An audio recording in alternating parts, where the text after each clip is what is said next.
तर महिला आरक्षण विधेयक नामंजूर झालं आणि काही महिलांनी याबाबत नाराजी व्यक्त केली आहे। या विधेयकावर महिलांचं नेमकं काय म्हणणं आहे, त्यांच्या काय प्रतिक्रिया आहेत ते पाहूया। नारी शक्ती वंदन विधेयक जे आहे ते लोकसभेत नामंजूर झाले। ज्या विधेयकाची गेल्या अनेक दिवसांपासून चर्चा होती, महिलांसाठी खऱ्या अर्थानं हे विधेयक होतं, मात्र ते नामंजूर झालेलं आहे आणि याविषयी आपण बोलणार आहोत। आज दिवसभर आपण बोलण्याचा प्रयत्न करतोय। आपल्यासोबत काही लॉचे विद्यार्थी आहेत, विद्यार्थिनी आहेत, त्यांच्याशी बोलणार आपल्यासोबत। आज जर काँग्रेसला वाटत असेल की त्यांचा विजय आहे, पण तसं प्रत्यक्षात न पाहता आज खरं तर त्यांचा पराजय आहे एक महिला म्हणून माझ्या दृष्टिकोनाने।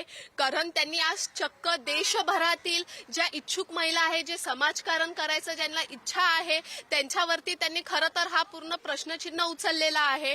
दुसरी गोष्ट म्हणजे मोदीजींचा हा पहिला प्रयत्न नाहीये की त्यांनी काहीतरी महिलांसाठी केले। अगदी त्यांच्या पहिल्या टर्म पासून त्यांनी शौचालय बांधण्यापासून एलपीजी सबसिडी आणण्यापासून ते महिलांना आर्थिकरित्या सामाजिकरित्या कसं सक्षम करता येईल ह्याच्यासाठी त्यांचा सतत प्रयत्न सुरू होता।